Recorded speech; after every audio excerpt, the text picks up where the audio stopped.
சீனாவில் பெருவெள்ளம் அப்படியே பார்த்தீங்கன்னா எல்லா இடத்துலையுமே ஃப்ளட்டு வந்துட்டுருக்குப்பா அப்படின்னு சொல்கிற அந்த செய்திக்கு மத்தியில் பெங்களூரில் எங்கே நம்ம கிட்ட இருக்கக்கூடிய மாநிலத்தில் அவ்வளோ பெரிய ஃப்ளட்டு வந்துருச்சு அப்படிங்கிற ஒரு செய்தி. அதுலேயும் குறிப்பாக இந்த ஐடி ஃபீல்டில் இருக்கக்கூடியவங்கெல்லாம் டிராக்டர்லாம் கொஞ்சம் தூரம் போகிறதுக்கு 50 ரூபாலாம் கொடுத்து டிராக்டர்லாம் போய் வேலைக்கு போயிட்டுருக்காங்க அப்படிங்கிற இன்னொரு செய்தி. கிட்டத்தட்ட 300 கோடிக்கு மேலே இழப்பு இருக்கும்பா அப்படின்னு சொல்லி கர்நாடக அரசாங்கம் என்ன செய்கிறாங்க, ஒரு 300 கோடி ரூபாய் ஃப்ளட் ரிலீஃபாக அறிவிக்கிறாங்க. எந்தெந்த இடத்துல டிராஃபிக் ஜாம் இருக்குன்னு யாராலையுமே கணிக்க முடியலை. எந்தெந்த இடத்துல குழிகள் இருக்கா இல்லை அங்கே ரோடு இருக்கா அப்படிங்கிறது மக்களாலையும் யூகிக்க முடியலை. 4க்கும் அதிகமான ஏரி அப்படிங்கிறது நிரம்பி வழியுது அப்படிங்கிற அந்த செய்தி வெளியாகுது. ஸோ டோட்டலாக இந்த ஃப்ளட் இப்போ பெங்களூரில் இருக்குது. அடுத்ததாக எப்போ சென்னைக்கு வரும் அப்படிங்கிற எதிர்பார்ப்பு தான் பல நபர்களிடமும் இருக்கிறது. ஸோ சென்னை, பெங்களூர் இந்த மாதிரியான சிட்டியில் மழை பெய்யும் போது ஃப்ளட் அப்படிங்கிறது, பெருவெள்ளம் அப்படிங்கிறது பெருக்கெடுத்து ஓடுது. அதனுடைய காரணம் என்ன? நார்மலான காரணமா இல்லை மனிதர்களுடைய அஜாக்கிரதையா அப்படிங்கிற ஒரு பதிவு தான் இது. அன்பு தமிழஞ்சங்களுக்கு தமிழ் பொக்கிஷத்தின் வணக்கங்கள்.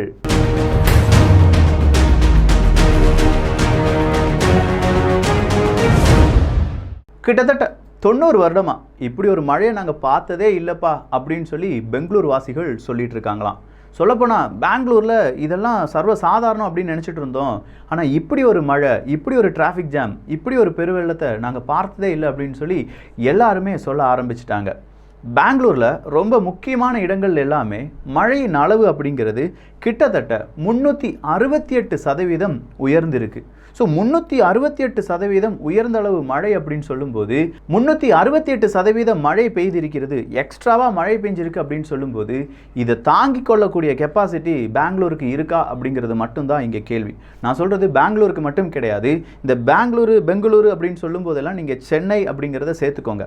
ஸோ இங்கே செப்டம்பர் 6ஆம் தேதி பெய்த மழையே பெருமழை அப்படின்னு சொல்கிறாங்க.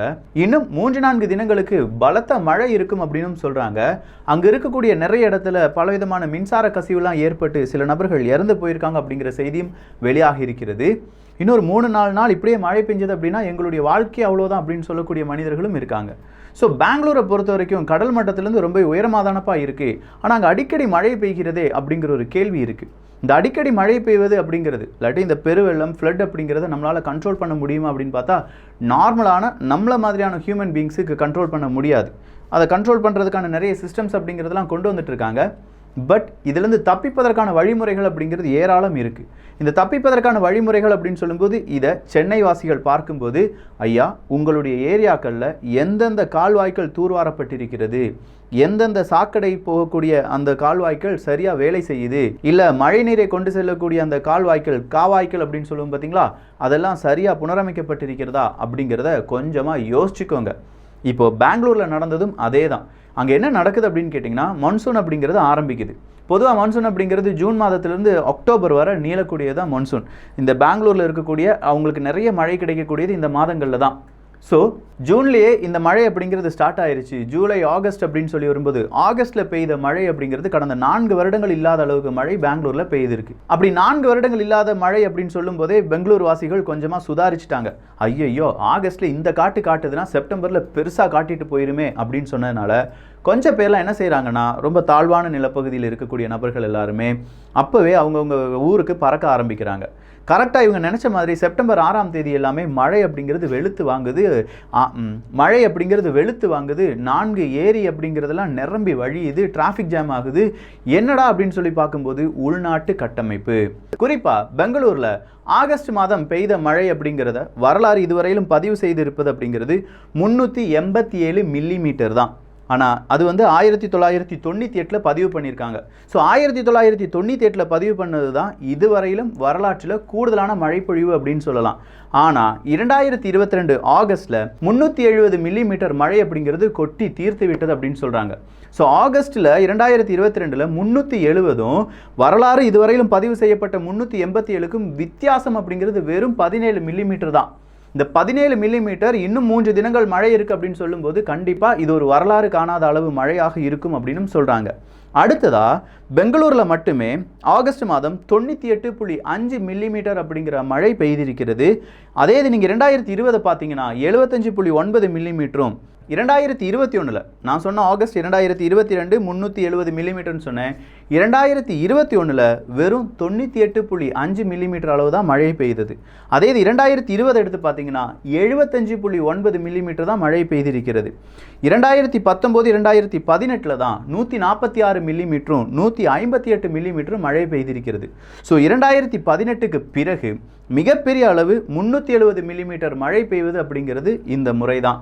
இதுக்கு பெங்களூரு நகராட்சி தயாராகிவிட்டதா அப்படிங்கிற கேள்விக்கு இல்லை அப்படிங்கிறது தான் பதிலாக வந்திருக்கு. ஏன்னா 2018லேருந்து 2021 வரை மழை கொஞ்சம் கொஞ்சமாக கம்மியாக தான்ப்பா பெஞ்சிட்டு இருந்துச்சு. ஸோ சீக்கிரமாக பெரிய அளவு மழையெல்லாம் வராது அப்படிங்கிறதுனால அங்கே இருக்கக்கூடிய இன்ஃப்ராஸ்ட்ரக்சரை சரியாக அவங்க என்ன செய்யலை, மேம்படுத்தலை, புனரமைக்கலை. அதன் காரணமாக இப்படி பெய்யக்கூடிய மழைகள் அங்கங்கே என்ன செய்ய ஆரம்பிச்சிருச்சு, தேங்கி நிற்க ஆரம்பிச்சிருச்சு.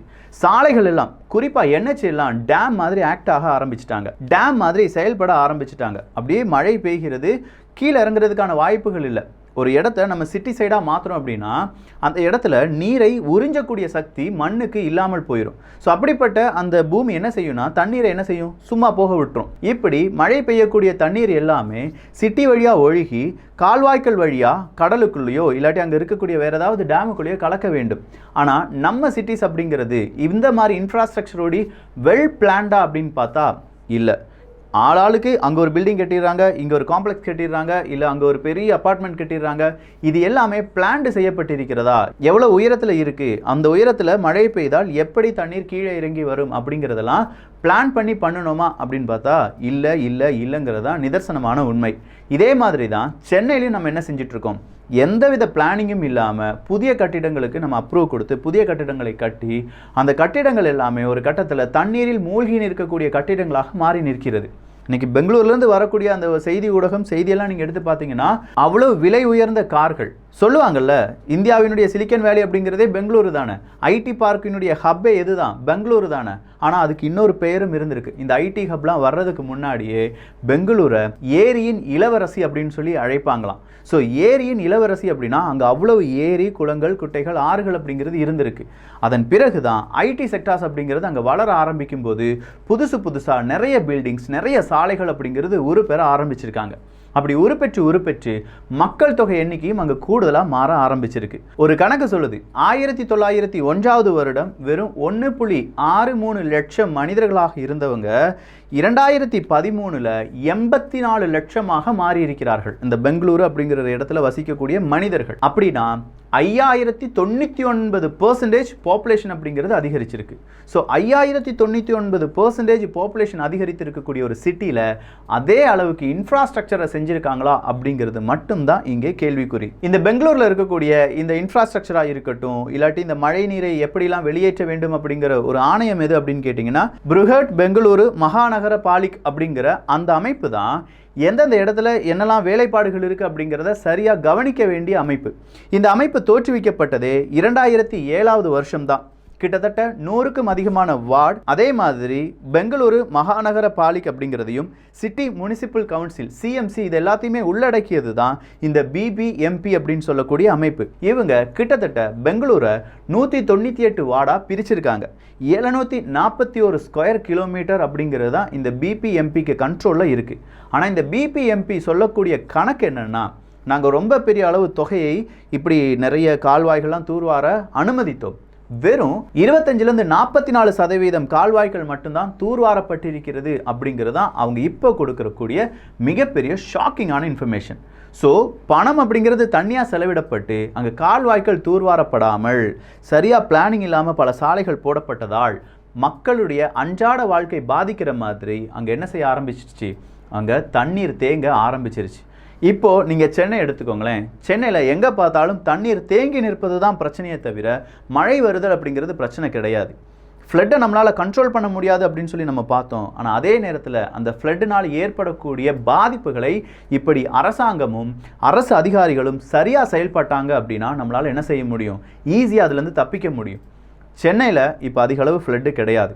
இன்னும் 1-2 மாதங்களில் ஃப்ளட்டு வர்ற மாதிரியான ஒரு நிலைமை வந்தால் கூட இதை நம்ம ஒரு முன்னெச்சரிக்கையாக பார்க்கணும். பெங்களூரு ஐடி செக்டார் இல்லாட்டி அங்கே வேலை பார்க்கக்கூடிய நபர்கள் இப்போ படும் அவஸ்தை நம்ம ஊரில் சாதாரண ஒரு கூலி தொழிலாளிக்கும் அங்கே ஒரு பிரச்சனையாக மாறும். பெங்களூரை பொறுத்த வரைக்கும் அது வளர்ந்த ஒரு சிட்டி. ஆனால் சென்னையை பொறுத்த வரைக்கும் வளர்ந்த சிட்டி மட்டும் கிடையாதுப்பா. அங்கே பாமர மக்களும் இருக்காங்க, அடித்தட்டு மக்களும் இருக்காங்க, அன்றாடம் அவங்களுடைய வாழ்க்கை வேலைக்கு போனாதான் சாப்பிட முடியும் அப்படிங்கிற மக்களும் இருக்காங்க. ஸோ அப்படிப்பட்ட மக்களுடைய வாழ்க்கை பாதிக்காமல் இருக்கணும்னா இதையெல்லாம் நம்ம என்ன செய்யணும்? கொஞ்சம் கண்ணும் கருத்துமாக கவனிக்க ஆரம்பிக்கணும். நம்முடைய அரசு அதிகாரிகளுடைய கவனத்துக்கு இந்த ஃப்ளட்டை கொண்டு போகணும். ஐயா, அங்கே அப்படி நடந்துட்டுருக்கு, இங்கேயும் சீக்கிரமாக வந்துடும், நம்ம என்னெல்லாம் முன்னெச்சரிக்கை நடவடிக்கை ஏற்பட்டுருக்கோம், நம்ம முன்னெச்சரிக்கை நடவடிக்கையில் இதெல்லாம் சரியாக செயல்படுமா அப்படிங்கிறத 1க்கு 2 முறை நம்ம வரிப்பணத்தை சம்பளமாக வாங்கக்கூடிய அரசு அதிகாரிகள் செய்ய வேண்டும். அரசியல்வாதிகள் செய்வாங்களா இல்லையா அப்படின்னு பார்த்தா ஓட்டுக்கு மட்டும்தான் அவங்க வருவாங்கங்கிறது பல நபர்களுடைய கூச்சா இருந்தாலும் அரசு அதிகாரிகள் அப்படி கிடையாது. அரசு அதிகாரிகள் நம்ம கொடுக்குற வரிப்பணத்தை, நம்ம கொடுக்குற ரத்தமும் சதையுமாக செய்து கொடுத்த அந்த வரிப்பணத்தை சம்பளமாக வாங்கக்கூடிய நபர்கள் அந்த மக்களுக்காக எப்படி உழைக்கிறாங்க அப்படிங்கிறத நாம் தெரிந்து கொள்ள வேண்டியது இதே மாதிரியான இயற்கை பேரிடர் காலத்தில் தான். சரியாக அவங்களுடைய திட்டங்கள், ஒரு கலெக்டர் இருக்காரு, இல்லாட்டி அதுக்கு கீழே நிறைய பேர் இருக்காங்க, ஒரு வார்டு மெம்பர் இருக்கார், ஒரு கவுன்சிலர் இருக்கார் அப்படின்னா அவங்க ப்ராஜெக்ட், அவங்களுடைய அந்த மக்கள் என்ன மாதிரியான அச்சத்தில் இருக்கிறார்கள், அதற்கு பதிலடியாக இல்லை அதை சால்வ் பண்ணுற மாதிரி என்னென்ன ப்ராஜெக்ட் இவங்க கிட்ட இருக்குது, இது எல்லாத்தையும் அகெயின் கொஞ்சம் ஸ்டடி பண்ணாங்கன்னா கொஞ்சம் இடத்தையாவது நம்மளால் காப்பாற்ற முடியும். சரி, அடுத்த பிரச்சனை என்ன தெரியுமா? இந்த அரசு அதிகாரிகள் அப்படிலாம் நம்ம சொல்லி பார்த்துட்டு இருக்கோம்ல, அவங்க என்ன செய்கிறாங்க? ரொம்ப ஈஸியாக இருக்க சில வழிகளை செய்கிறாங்க. ஒன்று, இந்த கால்வாய்க்கள் அப்படிங்கிறது 2 விதமான கால்வாய்க்கள் இருக்குது. அதாவது மழைநீர் போகக்கூடிய கால்வாய்க்கள், அடுத்ததாக இந்த சாக்கடை அப்படின்னு சொல்லுவோம் பார்த்தீங்களா, காணல் நீர் கால்வாய்க்கள் அப்படின்னு சொல்லலாம். இதை 2யுமே ஒரு இடத்துல என்ன செஞ்சிடறாங்களாம், மிக்ஸ் பண்ணி விட்டுறாங்க. எப்படியாவது போனால் போகட்டும், அந்த ஓட்டைக்கு பதிலாக இந்த ஓட்டையை தோண்டி அதுக்குள்ளே அனுப்பி விட்டுருங்கப்பா அப்படின்னு சொல்லிடுறாங்க. இது நம்முடைய எக்கோசிஸ்டத்தையும் நம்முடைய வாழ்வாதாரத்தையும் மிகப்பெரிய அளவில் பாதித்து கொண்டே இருக்கிறது. ஒரு காலகட்டத்தில் கூவமாறு அப்படின்னு சொல்கிறதுல பல தொழில்கள் இருந்ததாம். ஆனால் இன்னைக்கு கூவமாறு அப்படின்னு சொல்லி கேட்கும்போதே மூக்க மூடிட்டு போக வேண்டிய ஒரு சிச்சுவேஷன் நம்ம எல்லாருமே கடந்து வந்திருக்கோம் அப்படிங்கிறதும் ஒரு உண்மைதான். ஸோ பெங்களூரில் இருக்கக்கூடிய இந்த ஃப்ளட், ஓகே, அங்கே வந்து ஃப்ளட் வந்துருச்சுன்னு சொல்கிற ஒரு செய்தியாக நம்ம இதை பார்க்காம ஒரு முன்னெச்சரிக்கையாக நம்ம பார்க்கணும். தமிழக மக்கள், தமிழக அரசு அதிகாரிகள், அரசியல்வாதிகள் மிகப்பெரிய அளவு இதை ஒரு முன்னுதாரணமாக எடுத்து நிறைய பேருக்கு ஒரு விழிப்புணர்வை ஏற்படுத்தி ஃப்ளட் வந்தது அப்படின்னா உங்கள் ஊரை சுற்றி, உங்கள் கிராமத்தை சுற்றி, உங்கள் வீட்டை சுற்றி எப்படி தண்ணீர் ஓடுகிறது, அதற்கான வழிமுறைகள் எல்லாம் செய்யப்பட்டு விட்டதா அப்படிங்கிறத 1க்கு 2 முறை செக் பண்ணிட்டாங்கன்னா நாம் தப்பிச்சிடலாம். அப்படி இல்லையா, இப்போ நம்ம இவ்வளோ பெரிய டீட்டெயிலான டேட்டாவெலாம் எடுத்துகிட்டு வந்தோமா, 5099% பாப்புலேஷன் அதிகரிச்சிருச்சு, 748 ஸ்கொயர் கிலோமீட்டர் அளவுக்கு 198 வார்டா பிரிச்சிருக்காங்க இப்படின்னு சொல்லிலாம் நம்ம ஒரு கணக்கு, விஜயகாந்த் படத்தில் வர்ற மாதிரியான கணக்குகள்லாம் சொன்னோமா, இதே மாதிரியான கணக்கை சென்னைக்கும் சொல்லிட்டு சென்னையை காப்பாற்றுங்கப்பா அப்படின்னு சொல்லி நாமும் என்ன செய்ய வேண்டியதாக இருக்கும், ஃப்ளட் ரிலீஃப் கேம்ப் அப்படிலாம் சொல்லி போக வேண்டியதாக இருக்கும். வருமுன் காப்பது அப்படிங்கிறது தான் மனித இயல்பு. அதனால் இப்போவே கொஞ்சம் அரசு அதிகாரிகள் விழித்து கொண்டார்கள் என்றால் சென்னையை காப்பாற்றலாம். சென்னையை காப்பாற்றுறதுக்கு என்னால் இயன்ற முயற்சியை நான் சொல்லிட்டேன். உங்களால் முடியும்னா இதை 4 பேருக்கு சொல்லுங்கள். எப்போ இப்படிலாம் ஃப்ளட் வந்துருச்சு, நம்ம கொஞ்சம் கேர்ஃபுல்லாக இருக்கணும். இன்ஃப்ராஸ்ட்ரக்சர் தான் இங்கே 90% பிரச்சனைக்கு காரணம். மழை கிடையாது. மழை வரும் அப்படிங்கிறது எல்லாருக்கும் தெரியும். அந்த மழை நீரை இது வழியாக கொண்டு போகணும் அப்படிங்கிறதும் ப்ராஜெக்டில் இருந்தது. அந்த ப்ராஜெக்டை எப்படி கம்ப்ளீட் பண்ணியிருக்காங்க, அப்படி கம்ப்ளீட் பண்ண ப்ராஜெக்ட் எப்படி செயல்படுது, இதை தான் நம்ம ரீசெக் பண்ண சொல்கிறோம். இப்படி சொல்கிறத நீங்களும் ஒரு தடவை சோஷியல் மீடியா வழியாக கேட்டுக்கொண்டீர்கள் என்றால் ஒருவேளை உங்களுடைய கிராமம் இந்த ஃப்ளட்லேருந்து தப்பிப்பதற்கான வாய்ப்புகள் இருக்குது. பார்க்கலாம் என்ன மாற்றம் நடக்குது அப்படின்னு சொல்லி. ஸோ இந்த ஒரு காணொலி பற்றி உங்களுடைய கருத்துக்கள் இங்கே வரவேற்கப்படுகின்றன. எல்லோரும் தமிழ் பொக்ஷத்தில் இணைந்திருங்கள். நல்லதை பகிர்ந்து நல்ல சமுதாயத்தை உருவாக்குவோம். நன்றி, வணக்கம்.